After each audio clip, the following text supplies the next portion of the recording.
Com a tradução. Então, novamente, boa noite a todos e todas. Vamos dar início a mais um encontro para o estudo do livro A Fuga dos Monges Bom. Nós estamos dedicando essas semanas para a memória do nosso Yongtsen Rinpoche. Nós estamos dedicando essa prática para recebermos suas bênçãos, para também dar o suporte em seu Paranirvana. O Geshe-dema havia sugerido iniciarmos inicialmente esse ciclo de estudos com o objetivo de dedicarmos a longa vida de Yongtse Rinpoche em função do seu centenário, e agora, com sua passagem, nós estamos dedicando a sua memória. O nosso Tenzin Wangyal Rinpoche reforçou novamente hoje o pedido para que, especialmente nesse momento, a gente se conecte muito com a invocação de Tapiritsa. Tapiritsa, esse grande mestre da nossa linhagem, mestre que sintetiza todos os ensinamentos, especialmente ensinamentos de Dzogchen, e que, é, tal como o Tenzin Wangyal Rinpoche apontou hoje, ele é a união de todos os mestres. Tapiritsa, ele simboliza a união de todos os mestres. E, de acordo com o Rinpoche, o Yongtsen Rinpoche recitou a invocação de Taperitsa nos últimos momentos de sua vida. Então, essa é uma prece que realmente é muito é, especial em nossa tradição.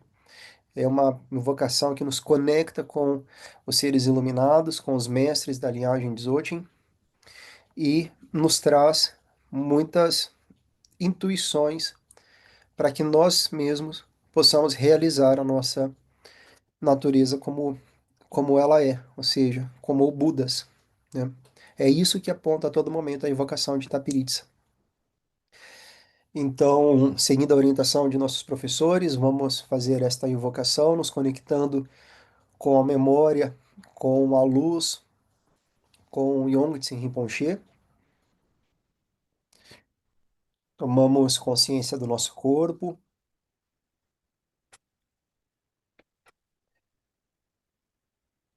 respiramos com consciência,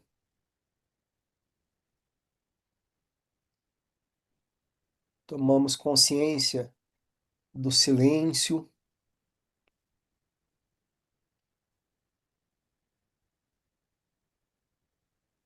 tomamos consciência da quietude, tomamos consciência da espaçosidade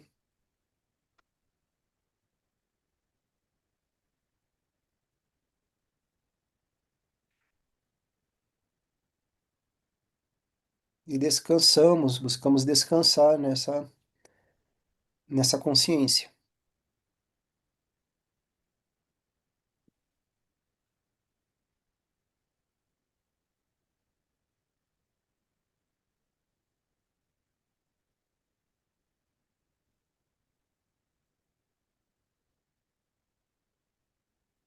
Essa semana acompanhamos o aniversário de Sua Santidade Dalai Lama, e um dos professores que ministravam o ensinamento em função desse aniversário dizia que em tibetano a palavra meditação, tal como nós conhecemos aqui no Ocidente, não existe. De fato, não existe, né? Meditação é uma palavra ocidental. Em tibetano, a palavra que nós traduzimos como meditação poderia ser entendida como esforço, como prática, mas especialmente ele deu esse primeiro significado, né, de esforço. Então, quando nós estamos meditando, no sentido tibetano, nós estamos utilizando essa palavra que aponta para um esforço, né, para uma prática. Então, quando fazemos as diversas meditações ou as diversas práticas, nós estamos fazendo esse esforço de nos colocarmos em um caminho e direcionarmos a mente para um objetivo, para uma determinada prática. E no Dzogchen, especialmente, se fala de que nós percorremos o caminho da não meditação, da não meditação. E eu tinha alguma dificuldade para entender o que significava essa não meditação. Mas com essa compreensão da palavra em seu original no tibetano, entendendo que o que eles chamam, o que nós chamamos de meditação em tibetano tem a ver com esforço, e o Dzogchen, portanto, seria um caminho do não esforço, da não meditação, da não prática. Aí então fica fácil a gente compreender que a principal atividade de Dzogchen é justamente soltar os esforços. A grande meditação de Dzogchen é descansar, é repousar no nosso estado natural, que é o estado de não elaboração, é o estado de não esforço, é o estado de deixar tudo como é a cada momento, quer sejam os pensamentos, as emoções. Então, vamos tentar fazer isso, não praticar, vamos tentar fazer isso, não meditar, nesse sentido da palavra original em tibetano, ou seja, vamos tentar não nos esforçar, nem que seja por um minutinho.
Então agora nós visualizamos Tapiritsa em nossa frente como um cristal branco, luminoso, como uma luz branca,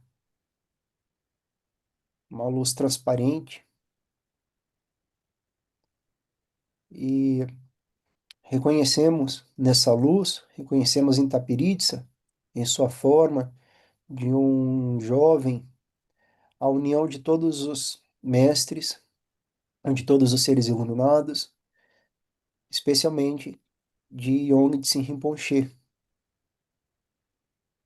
E repito, em seus momentos finais, assim como fez em boa parte de sua vida, recitou essa invocação que nós vamos fazer agora, que está a todo momento nos apontando para isso, que o nosso estado natural, nosso estado iluminado, já está aí.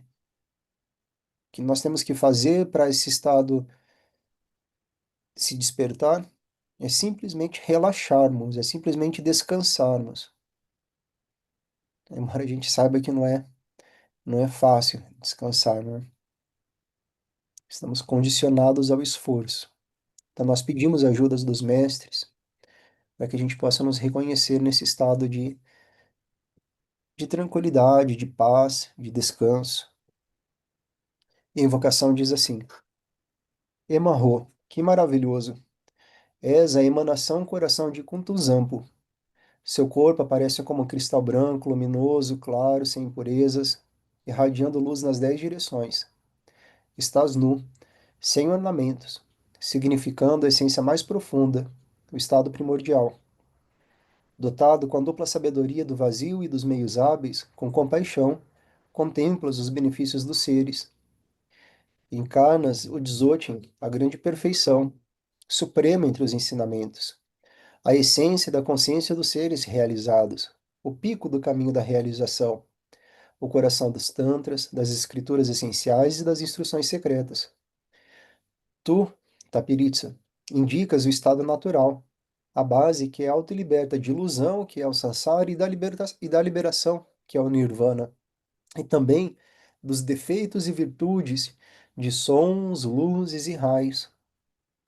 Tendo dissipado completamente a escuridão das mentes dos seres, permite-nos experienciar a base como vazia e sem raiz, e simultaneamente realizar todos os estágios do caminho. Experiências e realizações tornam-se manifestas e Sansara e Nirvana libertam-se em nossa mente natural. Nessa vastidão dispõe-se das 3 dimensões, que são o fruto. Com devoção unifocada, rezamos a Ti, Tapiritsa, protetor dos seres. Concede-nos as bênçãos de conferires o empoderamento sobre nós e os outros seres. Possam os obstáculos externos, internos e secretos serem pacificados e possa o erro do alto apego, que é a ignorância, ser liberto. Tendo reconhecido a autoconsciência, possam visão e conduta ser plenamente realizados. A ti, Tapiritsa, nobre protetor dos seres, rogamos. Possam todos os seres dos 6 reinos serem protegidos pela tua compaixão e possa a nossa mente ser liberta.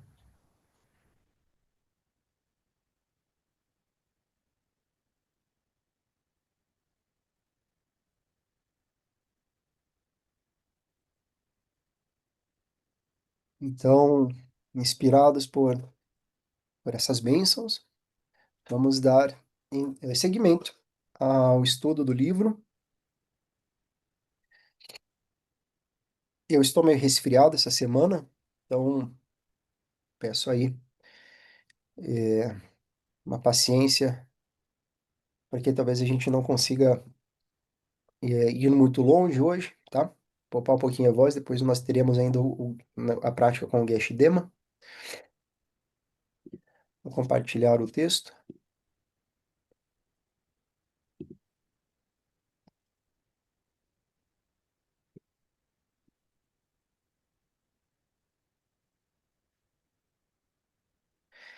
Então, nós temos acompanhado eh,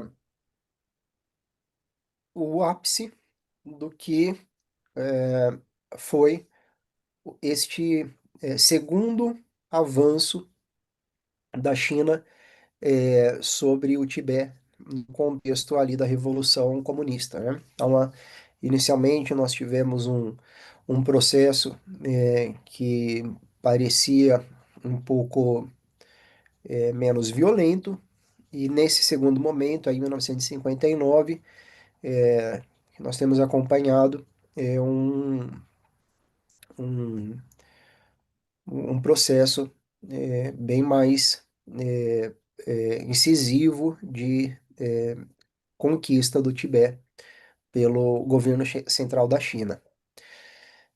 Nós já temos ponderado desde o início desse estudo que, e os próprios autores nos mostraram isso, né, que o Tibete está no Sansara, né? O Tibete não é um reino fora do Sansara.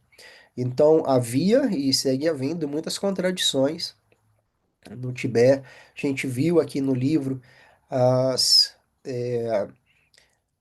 servidões, né, os processos de servilismo, as desigualdades profundas, as injustiças mesmo que estruturavam o Tibete nesse aspecto político dos lamas, né? E do lamaísmo, melhor dizendo, né? E que, embora é, a China tenha, inegavelmente, trazido benefícios em relação a desenvolvimento ou à própria liberdade dentro desse sistema, o que a gente está vendo agora nesse momento é que nada disso justifica a violência, a perseguição que está ocorrendo lá. Então não há santos em nenhum lado, né? O que nós estamos vendo agora, especialmente, é um povo que está buscando se defender, que é o povo tibetano. Então, nós temos a tendência, inclusive enquanto praticantes budistas, bompos, nós temos o compromisso de auxiliar os seres, nos voltarmos com compaixão para todos os seres, quer seja o lado que eles estiverem, mas inicialmente comprometidos com aqueles que mais sofrem, que estão sofrendo mais, né? E aqui neste contexto, quem está sofrendo mais são os tibetanos. Eles estão tendo suas terras, suas culturas, suas vidas colocadas em risco, mesmo sendo mortos, por conta dessa violência da China. Então, é só essa ponderação aqui que eu queria fazer, né? Reforçar, até porque essa semana, não sei se vocês acompanharam, a gente teve uma questão que está diretamente ligada com isso que nós estamos estudando, com esse contexto histórico que nós estamos estudando, que foi a definição por Sua Santidade Dalai Lama de que ele sim terá um renascimento. Então, é, Sua Santidade Dalai Lama é o renascimento de Avalokiteshvara, de Xerenzi, do Buda da Compaixão, na tradição budista que advém de Buda Shakyamuni, né? E que nós, Bompos, reconhecemos efetivamente como verdadeiro. Então, os Dalai Lamas, eles vêm dessa linhagem de renascimento, desse Bodhisattva, Xerenzi, mas o Dalai Lama havia dito alguns anos atrás, e reiteradamente, que talvez ele não renascesse mais, que essa seria o último renascimento de um Dalai Lama.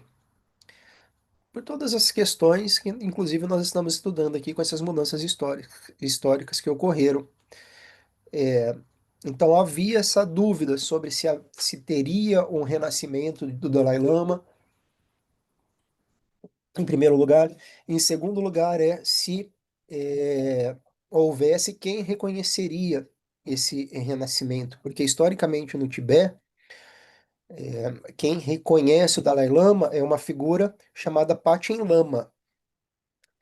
E o Panchen Lama, nesse contexto que nós vamos estudar, inclusive aqui no livro, isso vai aparecer, é, foi sequestrado, ainda menino, isso é um fato histórico, pelo governo chinês, e o governo chinês reivindica para ele, inclusive com fatos supostamente históricos, de que é o governo central de lá que tem a legitimidade para definir o Dalai Lama, especialmente porque agora eles estão com a tutela do Panchen Lama.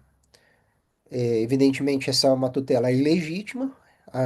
O Panchen Lama, não sabemos se está vivo, é, foi sequestrado, né? É um sequestro, não há justificativa para isso. E então, durante décadas ficou essa questão: haverá um novo Dalai Lama? Se sim, como será reconhecido? Uma vez que não tem Panchen Lama, uma vez que tem toda essa questão do exílio. Então, uma possibilidade seria não ter renascimento. Mas agora, essa semana passada, às vésperas de seu 90º aniversário, Sua Santidade Dalai Lama disse que sim, que terá um renascimento. E indicou uma fundação, uma fundação que o apoia no governo do exílio, para fazer essa identificação do próximo Dalai Lama quando ele fizer a sua passagem, né? Quando ele fizer a sua paranirvana. Então, é um ponto importante para a gente entender porque é a história acontecendo. Tudo isso que nós estamos estudando lá dos anos 50 reverbera diretamente nesse fato que surgiu agora essa semana com a notícia de que o Dalai Lama terá um renascimento e de que a sua fundação será responsável por identificá-lo. Evidentemente, a China já disse que não vai reconhecer, então a gente pode ter aí algum conflito. Vamos rezar para que não. A nossa aspiração é sempre pela paz, não é verdade? A gente sempre reza pela paz, a gente sempre aspira pela paz. Mas a gente sabe que o Sansara está aí, com suas contradições, com seus movimentos, com suas idas e vindas, e a gente tem que estar atento a esses movimentos sansáricos também, a esses movimentos políticos. Então, vamos primeiro seguir aí rezando para que Sua Santidade Dalai Lama também tenha vida longa, que ele chegue aos 100 anos como o Yongtse Rinpoche, que ele passe dos 100 anos e que esse problema do renascimento só surja bem mais tarde. Mas ele já fez esse anúncio porque ele tem consciência também da impermanência, tem consciência de sua idade e, e é bom se preparar, né? Então é a história acontecendo. Só queria fazer esse parêntese. Vamos voltar para o livro. É,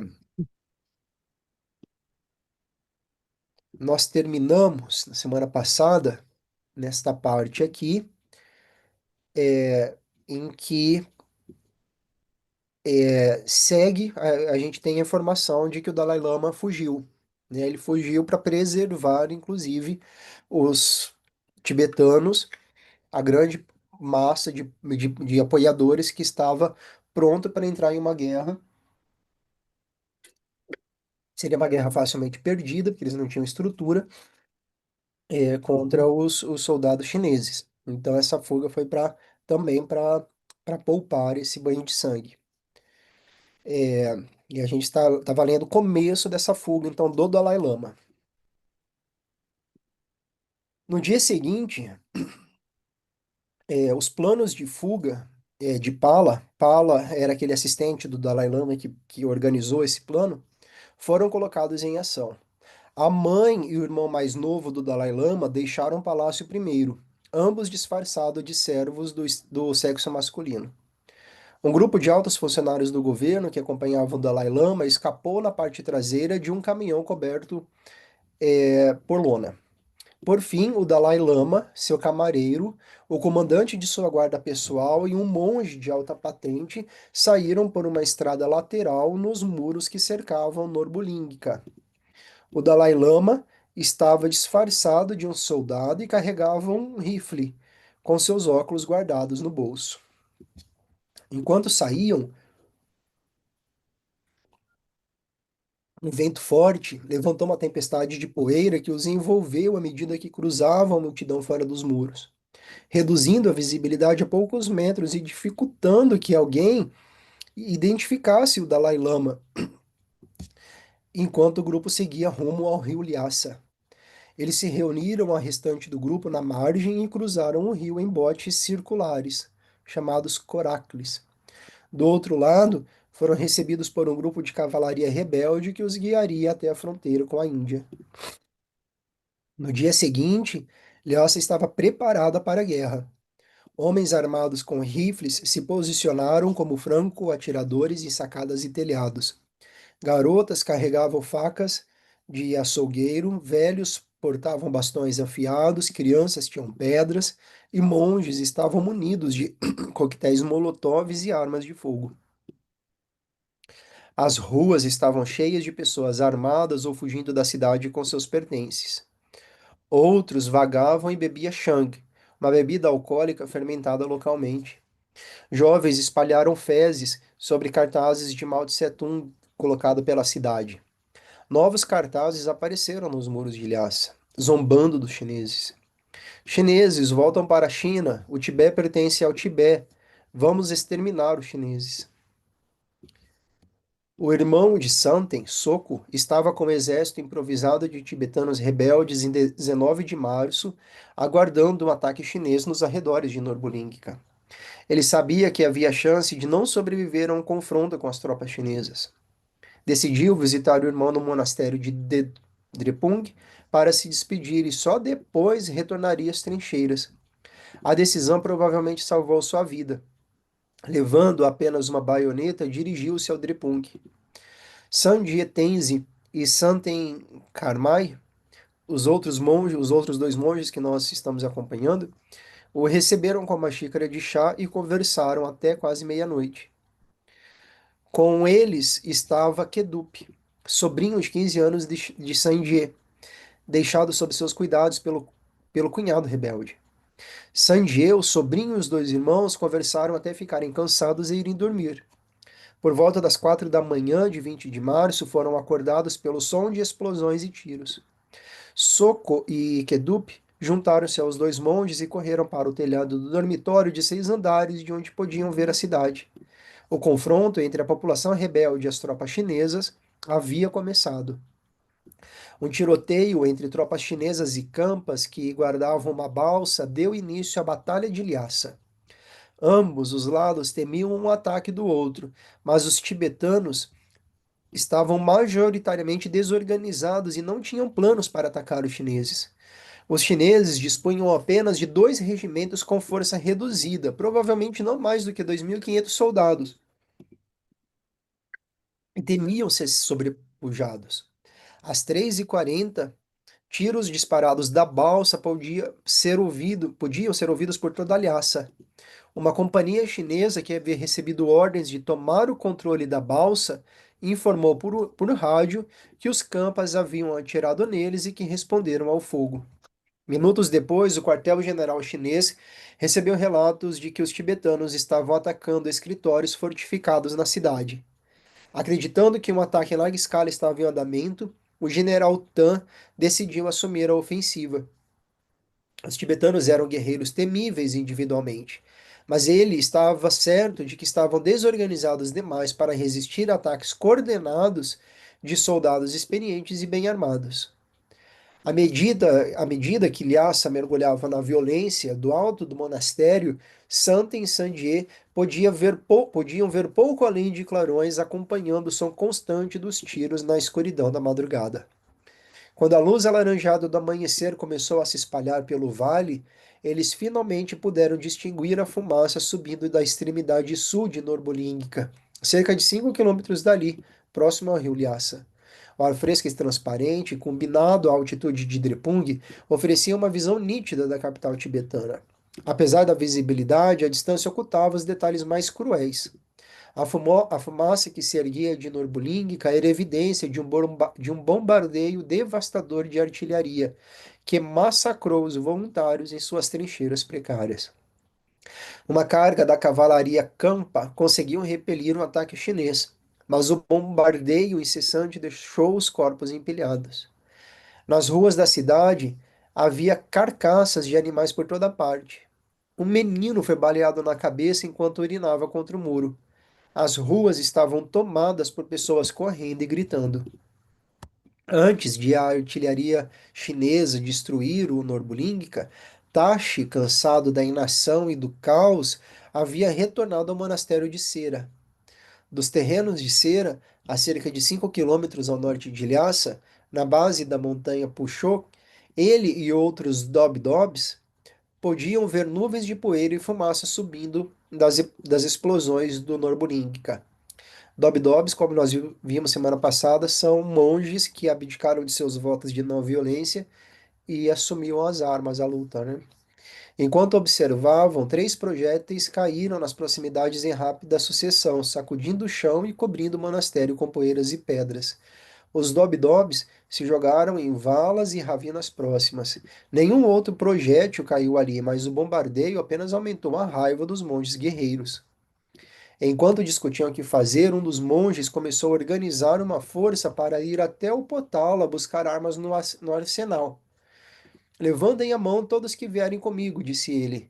Tashi foi um dos cerca de 400 monges, na maioria Dobdobs, que partiram rumo ao Potala.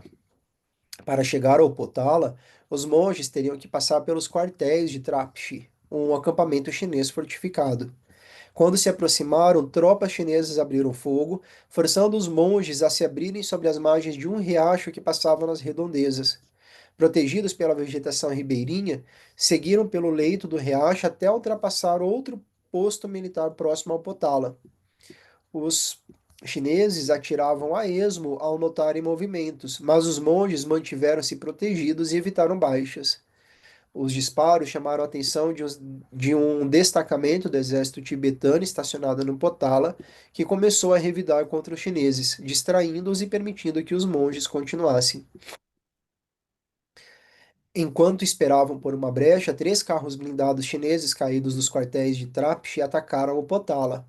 Um tiro de morteiro do exército tibetano atingiu um dos blindados que explodiu em chamas. Os outros dois recuaram. Nesse meio tempo, os monges rastejaram até um bosque de choupos que os protegeu enquanto se aproximavam do portão norte do Potala. Os soldados tibetanos que aguardavam o portão permitiram a entrada dos monges e os direcionaram até o arsenal, localizado no sul, no lado sul do Potala, uma área exposta e dentro do alcance da artilharia chinesa. Os soldados avisaram que ir até lá seria uma temeridade. Um dos monges então pediu voluntários. Todos levantaram a mão. Para alcançar o arsenal, os monges correram por uma larga escadaria de pedra escorregadia, atravessaram um pátio e entraram pela porta do arsenal. Ele ficava em uma torre de pedra branca que oferecia abrigo parcial contra os chineses. Assim que correram para lá, os chineses começaram a disparar morteiros e metralhadoras. Apesar disso, os monges chegaram sem ferimentos e arrombaram a porta do arsenal. Pegaram centenas de rifles e, esquivando-se das balas, carregaram as armas até as áreas protegidas do Potala. As munições estavam armazenadas em outro local, ainda mais exposto, próximo ao depósito de armas. Os monges formaram uma linha ao longo da escadaria e pelo pátio, passando caixas de munição de mão em mão, enquanto balas uniam e morteiros explodiam. Vários monges ficaram feridos, e uma bala matou um garoto de Lhasa que insistira em acompanhar os monges. A artilharia chinesa choveu sobre o sagrado Potala, coração simbólico do Tibete, matando e ferindo muitas mulheres e crianças que haviam sido levadas para lá em busca de segurança. O palácio estava cheio de crianças gritando e suas mães em pânicos, e os monges tentavam confortá-las. Havia pouco a ser feito. Não havia suprimentos médicos, nem comida ou água. O bombardeio cessava de vez em quando, apenas para que os alto-falantes transmitissem exigências de rendição. O ataque focava uma torre ocupada por soldados tibetanos que tinham visão das posições chinesas. A torre foi reduzida a um monte de escombros. O monastério Klijing, ao lado de Potala, pegou fogo. Tashi via monges sendo baleados enquanto fugiam do incêndio. No fim da tarde, ele pôde ver projéteis atingindo também o monastério de cera. Os monges de cera atiravam do Potala contra qualquer chinês que avistassem, mas se sentiam impotentes.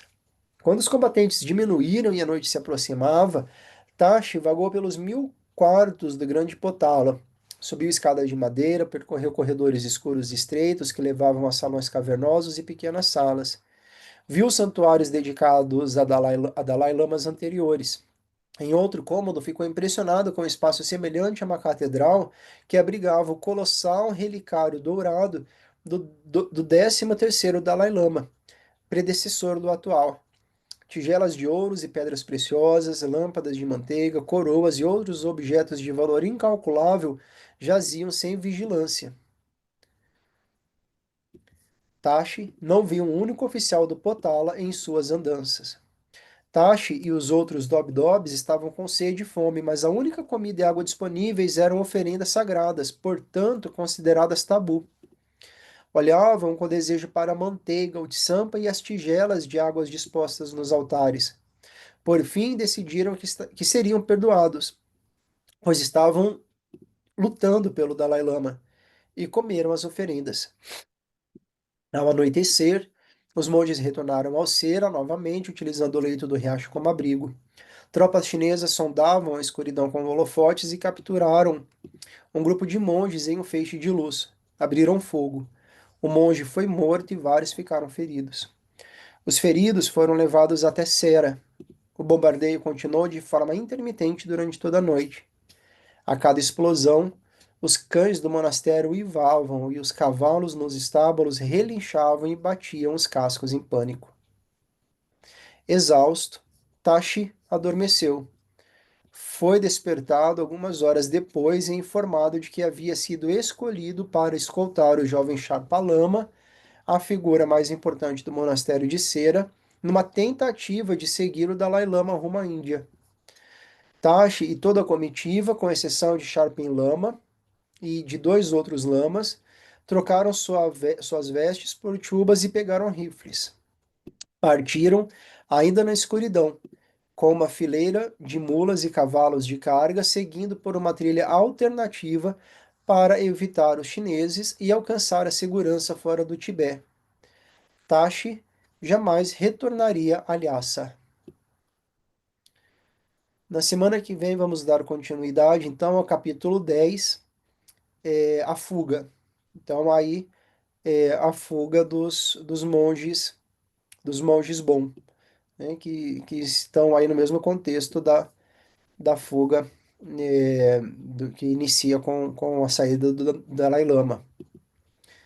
Vamos parar por aqui hoje, dedicando os benefícios de nossa prática, nossa intenção de aprender um pouco mais sobre essa história, a intenção de nos conectarmos mais com essa tradição, a intenção de valorizarmos a preciosidade desses ensinamentos que não somente nesse momento recente da história, mas em tantos outros momentos estiveram prestes a desaparecer por diversos motivos, mas os ensinamentos resistiram, os mestres resistiram e hoje nós podemos beber um pouco dessa fonte, uma fonte preciosa.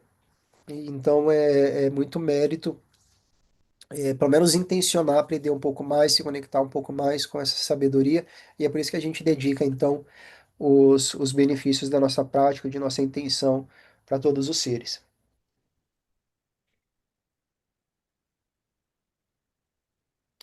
Obrigado, pessoal. Não sei se alguém tem alguma questão, um comentário.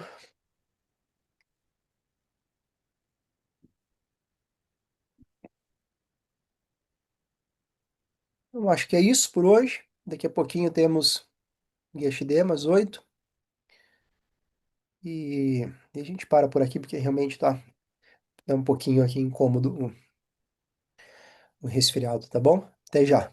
Obrigada e muita saúde. Gratidão, obrigado. Obrigada. Melhoras, Tiago, obrigada. Gratidão, Beijo. obrigado. Até já.